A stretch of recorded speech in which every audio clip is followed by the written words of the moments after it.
Hello everyone, welcome. So we're here. I'm here, finally, I'm doing it. I'm doing a Q&A video, answering all of your questions because while there weren't many questions, there are many very interesting questions, I don't know, maybe some of them I'll try to answer as thoroughly as I can so you'll get to know me a little bit better as a person, get to know a little bit better what my tastes are in movies and music and all of that good stuff. I have my coffee. I can't live without coffee. It's what keeps me alive. I have a beer, perfect combination for a little bit of diarrhea, some dehydration, just to be sure everything goes as smoothly as possible. So taking the questions in the order I received them, the very first person who wrote asks, I've heard you mention you play guitar. Do you play any other instruments and have you played in a band at any point? I had a guitar ever since 2006, I believe, so that would make it 10 years. And the guitar I have now is actually this one. I don't know if you can see it. See? Oh yeah, this is it. This is my baby. It's an Ibanez Apex 2, so it's a model by Monkey from Korn. Shows how much of a big fan I used to be of that band, and I still am. I still love that band very much. But the amount of time I actually spent playing the damn thing or the damn things, I don't know. Maybe it can add up to about a year or 2 years max, like the actual time I spent practicing. So that should give you a clue of how much of an excellent musician I am. And other instruments, no, I have never tried playing other instruments, at least not actually tried playing them. I have occasionally hit a drum when I got close to a kit or something like that, but actually trying to learn playing any instruments, no. And as far as playing in a band goes, I think I wouldn't actually say I played in a band. It was more of a project. It was more of a bedroom sort of thing. I started doing back in late 2008 with my girlfriend back at the time. It was called Dysthymia, but this wasn't really a band. This was more of a bedroom project, to be honest. I have never rehearsed with anyone, actually rehearsing, going into a rehearsal room and playing with other musicians or anything like that. They were just some songs I wrote, and there were also some cover songs. There were also original songs. Not most of them, all of them were complete and utter shit. I had no idea what I was doing. I had no knowledge of theory. I still don't, basically. I have a little bit more knowledge. I started I actually gained some knowledge about scales and chords, but that's basically it. But back in those days I didn't even have that, and I could barely play. It was just basically for fun, and I sort of gave up on it, or put it on hiatus, to be more exact, because in 2012, that was the last year I ever recorded anything.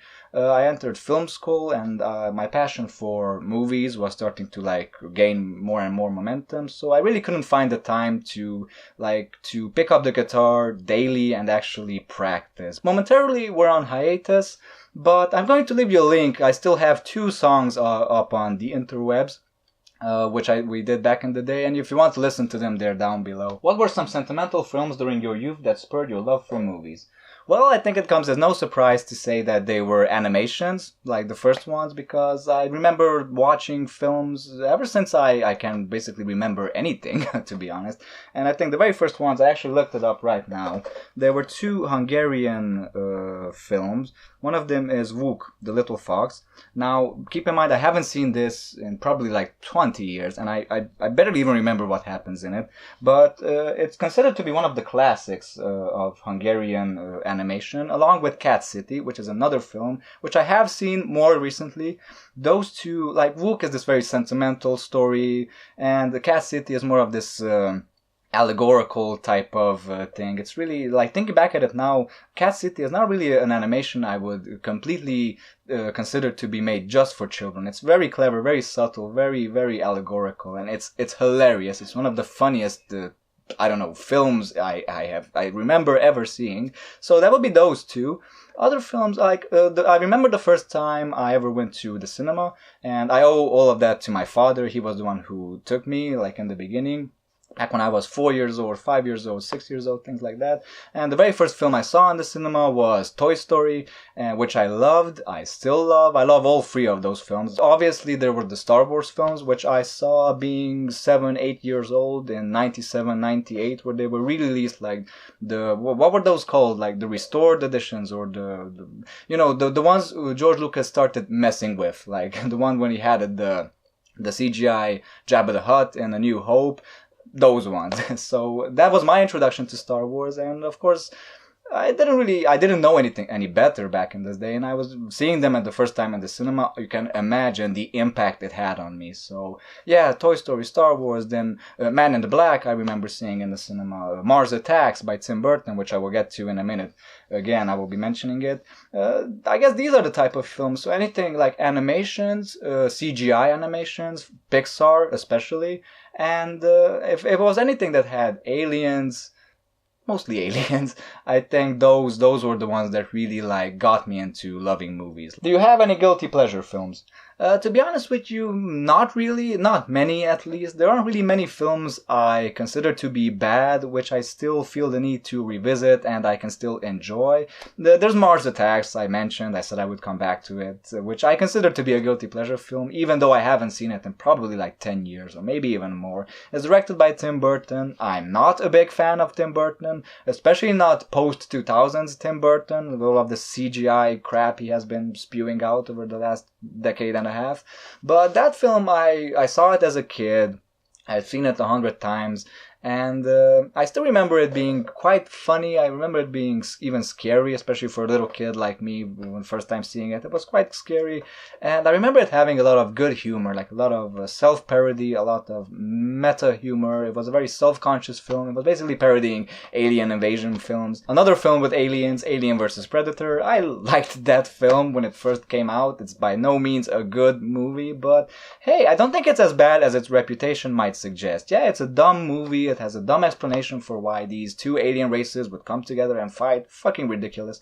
But hey, I mean, if Prometheus, which was, to me, having seen it when it first came out, being much more mature and having been massively disappointed by it, isn't much better, in my opinion, either. I mean, if it weren't for Michael Fassbender playing that cyborg character, these two films I consider to be pretty much at the same level as far as logic and character development is concerned. And I suppose it would be already redundant to say that something like The Room is a guilty pleasure film. Yes, that is a guilty pleasure film because it's so awful, but it's it gives me so much joy. I mean, that movie, I could just put it on after a bad day and it would always work. It would always make me feel better. It's one of the funniest films ever made, and it's completely unintentional, and it's fantastic, and I love it. Who would you cite as some of your favorite directors?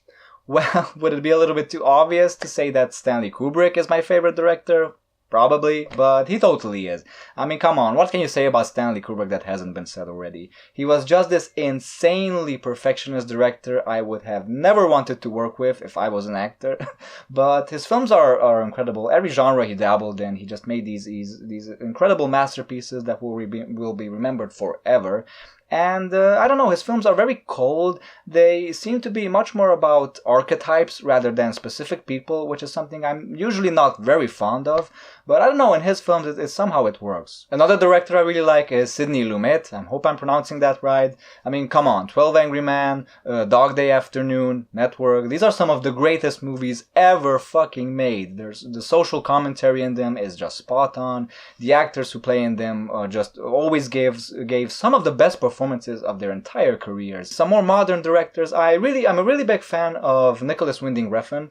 Even though I wasn't completely won over by his most recent film, The Neon Demon, but whatever. I like his very David Lynchian tendencies in some of his older films like Fear X. David Lynch would actually be a good contender for some of my favorite directors, but as I haven't seen all of his films yet. I have seen 4 out of the 10 feature-length films he has made, so I wouldn't go as far as to call him my favorite director just yet, but he probably has his place there as well. I like Ingmar Bergman, even though I haven't seen many of his films either, but I think I've seen like 5 or 6, obviously the classics like Seven Seal, Persona, etc., etc. And I really like it, man. His films are some of the bleakest, some of the most depressing, some of the most even hopeless films probably ever made by an author. You really have to be somewhat in the mood to watch his films, even though it's kind of a paradox because his films put you in a mood you really wouldn't want to be in after watching them. Denis Villeneuve, obviously. I mean, Enemy, Prisoners, Sicario, and Arrival. And now I can completely say that I'm still worried a little bit, but I'm mostly my fears have been eliminated concerning the Blade Runner sequel next year, thanks to him directing it. Do you have any actors/actresses you consider favorites? I think I actually have less favorite actresses than I do favorite actors for some odd reason, but yeah, I have a couple, I guess. I like Helen Mirren, even though I haven't seen her in many films in which she was younger. I've mostly seen her in more recent stuff, but I really like her versatility. I mean, I prefer her over Meryl Streep any day of the week. I really like two films she has been in recently. I have actually reviewed, like The Eye in the Sky, in which she plays this very tough, very hard, very commanding woman, and then you have her in Woman in Gold, in which she plays this very sensitive, very gentle, very nice little old lady. And the two of them, like those two roles, are completely like on the opposite ends of the spectrum, but she manages to pull those off, like those very different types of roles, pretty effortlessly. My favorite actress of all time, Rachel Weisz. I mean, wow, this woman is incredible. I mean, she doesn't really have this very Hollywood-esque type of vibe going for her. She's much more than that. She's very beautiful in a very like natural sort of way. She like when you see her, you just know that that's her. I mean, yeah, she's playing a character, but at the same time, she transcends the character, but she gives the sense that she's not really trying hard to do that. It just like comes naturally somehow. I think many times she's playing these she's pretty broken characters who on some level are trying to keep their pain interiorized, trying to keep it hidden, but at the same time really feel this urge to exteriorize it and to just let it go. The Fountain, The Lobster, Youth. I mean, oh my gosh, she has that excellent monologue in Youth, which she addresses to Michael Caine's character, her father in the film, in which she absolutely just tears him to complete shreds, telling him what an asshole he has been, telling him how much he has failed as a husband to her mother and as a father to her. Excellent stuff, excellent acting, some of the best performances, one of the best scenes in any film from 2015. I saw her in a film this year, which honestly wasn't very good. It had a very weak script and it pretty much lacked logic. It didn't make much sense. The film was called The Complete Unknown, but even though, despite the fact that it was not a good movie, because she was in it and she was co-starring with Michael Shannon, man, I couldn't take my eyes off that film. Speaking of Michael Shannon, yeah, Michael Shannon would be an actor I would consider to be one of my favorites. Like, every time a movie comes out with him, I'm pretty interested. Ethan Hawke, he really seems like this very down-to-earth guy who just basically, I think, mostly plays himself in the films he is in, but it doesn't matter because he seems like one of the, I don't know, most down-to-earth people. Ben Foster, absolutely. Paul Dano, absolutely. Forrest Whitaker, I really like. Every time he shows up in a film, he was in Arrival this year, and he will be in the new Star Wars, Rogue One, coming out 2 weeks from now, so fucking awesome. Michael Fassbender, I think by this point has proven that he has refined his craft to the point where he could basically be just playing anything. I mean, just last year, we had Steve Jobs, we had Macbeth, and we had Slow West with him. Speaking of actors who could play characters who seem very respectable, who seem to have this very down-to-earth persona and this very distinctive drawl, I have to say James Stewart as a classic example. I mean, just his work done with Alfred Hitchcock gave birth to one of the most awesome actor-director collaborations ever. I have to mention Keanu Reeves, who might seem like an odd choice to many of you, might be a little bit of a surprise, but I really like him. I think he possesses many of the characteristics these other actors I really like possess as well. Many times he plays these very broken characters who really just can't find a way to keep it together, even though they try their damnedest to achieve that. And I don't know, he has played in a lot of shitty movies, but also when he is in a good film, he excels. Especially in something like John Wick, for example, which is probably one of my favorite action movies of all time. Despite the fact that the main character seems to be very indestructible, unrealistically indestructible, but there's this very human element to him, which I think actually does come from Keanu Reeves' own life and own personality. And that's why I think he's very endearing to me, because him as a person, the way he is in real life, and his personality always seeps through his characters, and I can just relate to that so much. So he's not really a character actor. I also have a lot of favorite actors I would consider to be more character actors. Obviously Gary Oldman, excellent actor, and also some Romanian actors I have to mention here at the end. I really like Vlad Ivanov, who I have mentioned in my review for Dogs. You can check that out. He many times he plays antagonists, just like Gary Oldman, in a similar fashion. I have to mention Răzvan Vasilescu, who also, again, many times plays antagonists in similar fashion. And last but definitely not least, I have two actors who I consider to be my absolute favorites of all time, at least in this moment in time. Maybe if you ask me a year from now or 10 years from now, I would say it's someone else, but it's Tom Hardy and Matthew McConaughey. Now, these two guys, I don't know, every single thing they touch, they turn into gold, or if it was gold initially, then they turn it into platinum. Whatever the fuck is more valuable than that.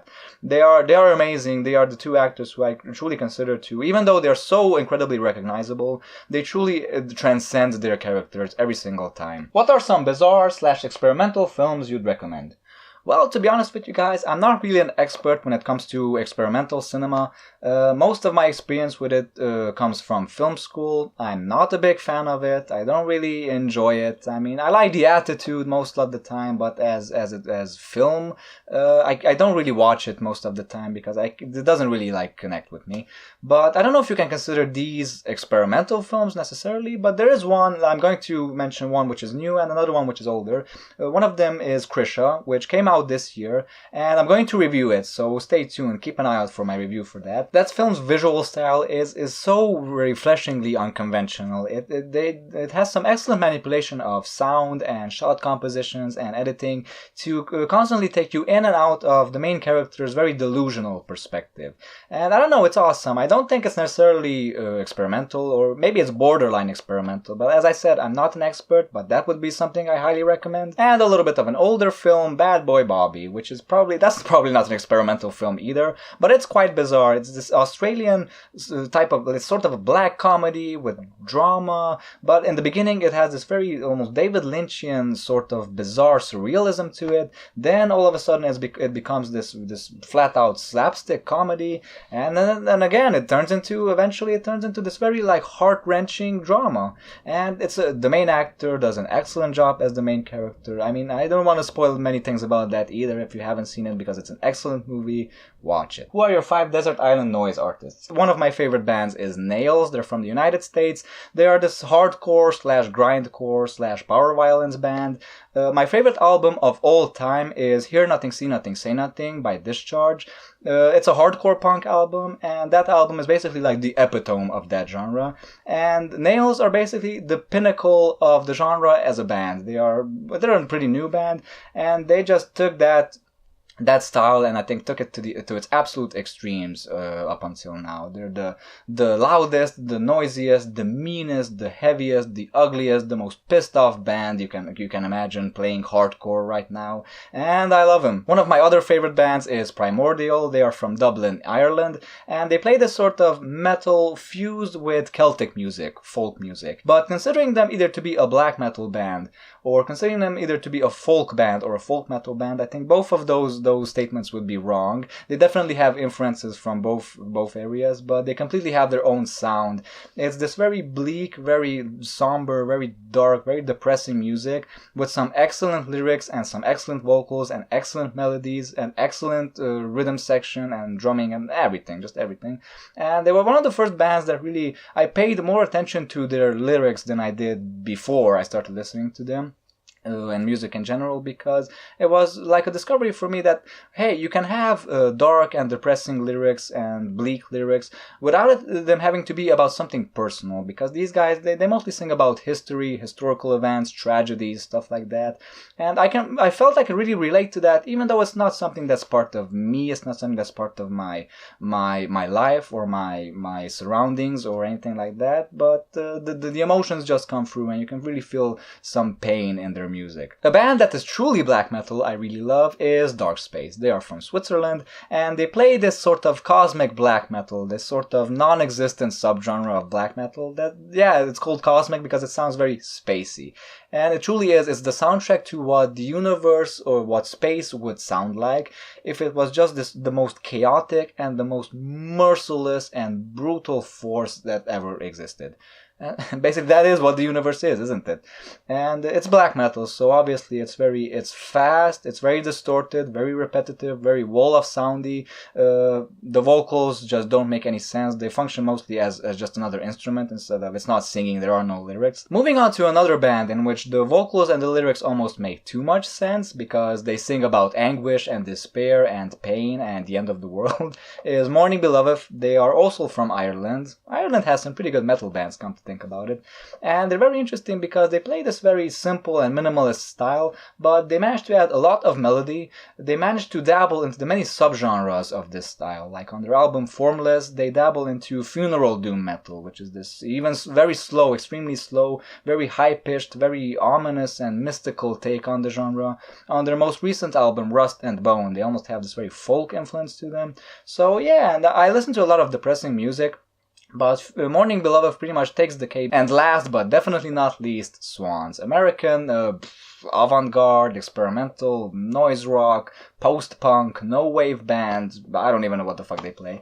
They have basically been an epiphany for me because as far as music goes, with them was the thing that I discovered that music doesn't necessarily have to be linear, because Swans is basically anti-chord progression. Their music just hits and pummels and hits you hard and pounds you into the ground. And their previous 3 albums are basically masterpieces. Their albums and their songs just manage to take you through all of the emotions. Like from happiness to sadness, from frustration to despair and fulfillment. It's just incredible. It's one of the hardest bands to like actually explain what they sound like. They're very minimalist and very simple, much like many of the other bands I have mentioned and many of the other bands I like. But at the same time, they are very layered and there are very many sort of dimensions to their music. And it's really an experience to listen to Swans. How did you become a movie lover? Well, I think it's pretty simple. I mean, how does one become a lover of anything, right? I mean, it started back when I was still a little kid. My father used to take me to the cinema ever since I was about 4 or 5 years old. I think we went about once a month or once every 2 months, something like that. And to me, I was always very intrigued by stories. This was even before I could read or write. And it was like every time I knew we were going to see a film the following day, I couldn't sleep, I couldn't think about anything else. For me, it was just like the biggest event I could imagine for myself. It was the coolest thing I could imagine. And it made sense, and it continues to make sense for me to watch films because in a way, it's my way of escapism, of entertainment, but it's also a way I try to make sense of the world, and I try to reaffirm it to myself that we are all in the same boat. And I love stories about human endeavor. I guess that's it, basically. What do you do for a living? Well, at the moment it's something temporary, it's only for a limited amount of time, I will eventually have to leave and find something else. I'm working in a pet shop, and it's a pet shop without any pets, which is kind of a relief for me, to be honest. I used to work at the same pet shop when it was bigger and when we actually had animals as well instead of just the products, from 2010 all the way up to 2014. And then after that, I had 2.5 years when I finished university, and then I started working at the cinema as a projectionist, and I'm saying projectionist because I don't really think it's a job that exists anymore. It's all digital, it's all pressing buttons, not really for me.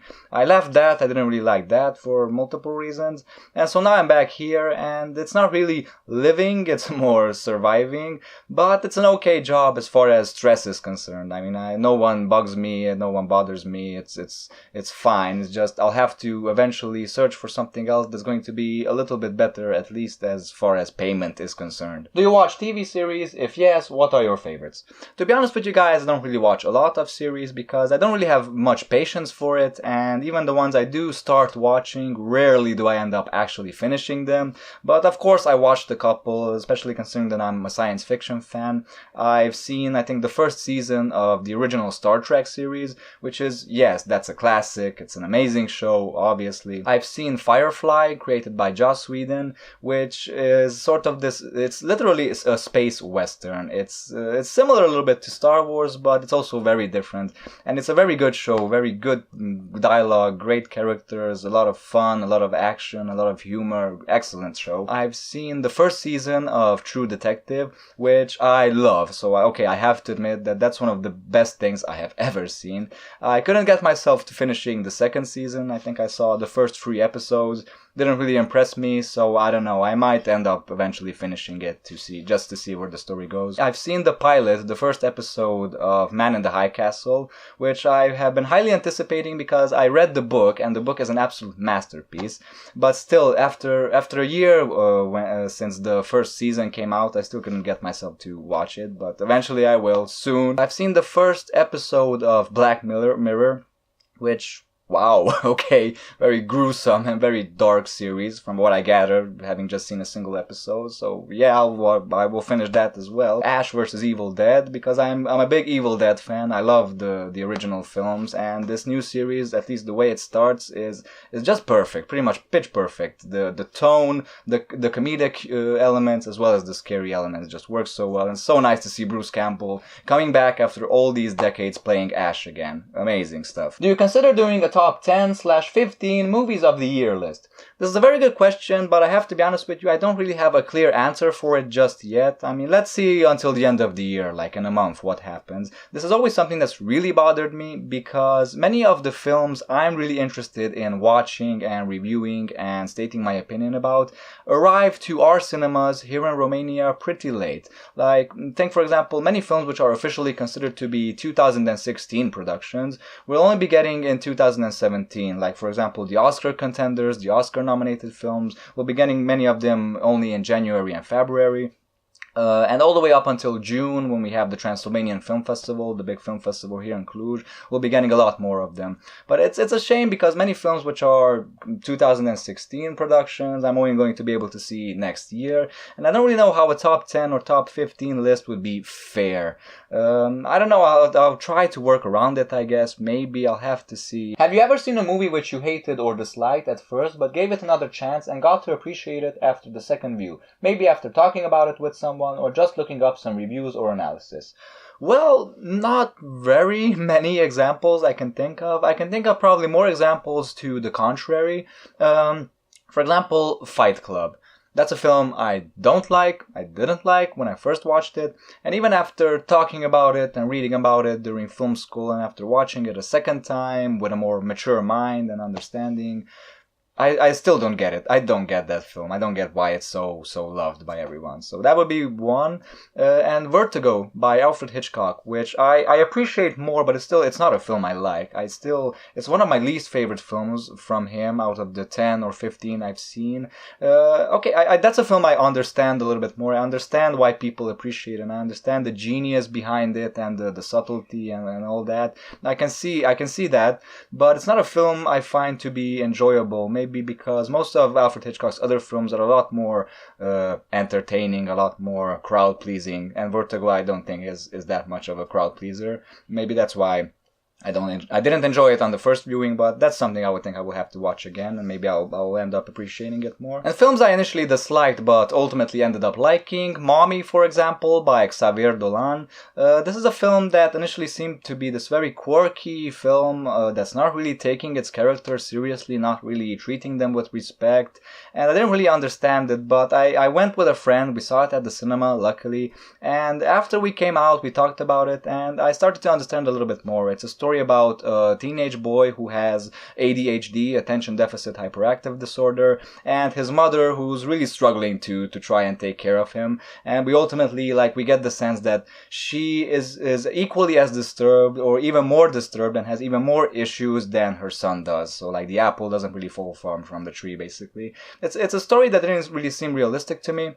But having talked about it with my friend afterwards, I really started appreciating it, and I really started understanding that yes, these people unfortunately do exist, these problems do exist, people do behave this way. And the second time I saw the film, I fell in love with it, and it ended up being one of my favorite films from the past couple of years. I really love it. So I guess that would be an example. Now that we know your birthday and how much you hate it, can we send you a postcard? No! Okay, yes. Why do our feet smell if they don't have a nose? Why does my beard grow if it doesn't have an age? This is a close friend of mine who wrote these two silly questions, by the way. We're just fooling around.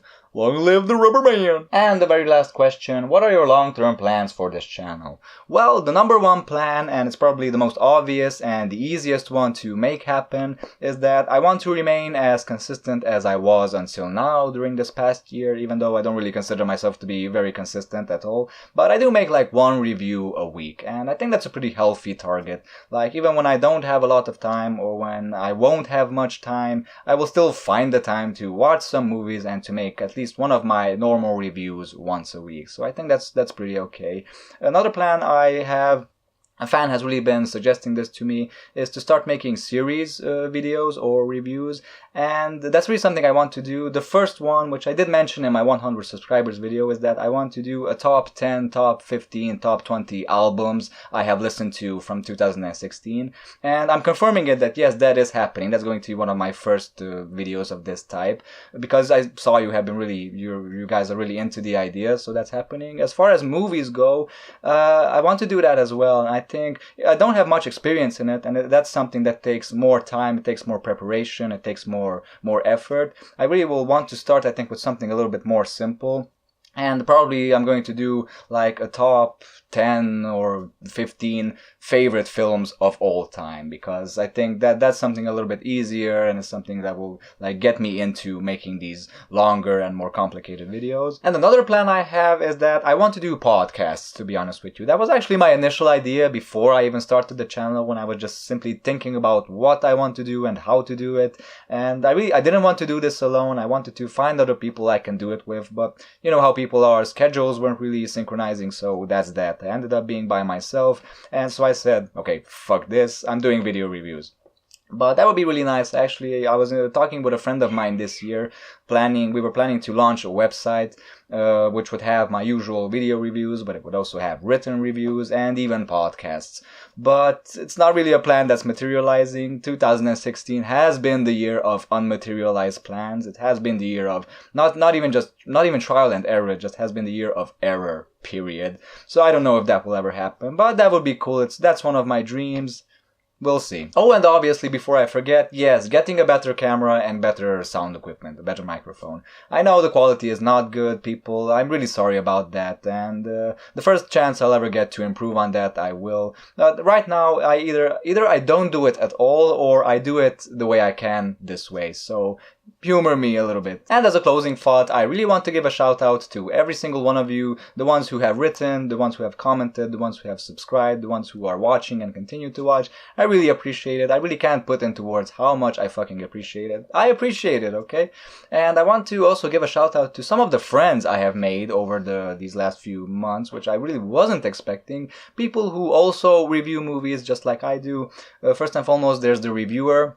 He's from the United States. He does podcasts, and my God, he's my favorite reviewer. I'm stating that right here. He's just the most articulate, the most intelligent, the most attentive reviewer I have ever discovered. So if you like what I do, maybe consider checking him out as well. He's awesome. And Arta Firmului, who, if you're Romanian, if you speak Romanian, you definitely have to check him out, because he's a master editor, and his reviews are just so on point. It's amazing.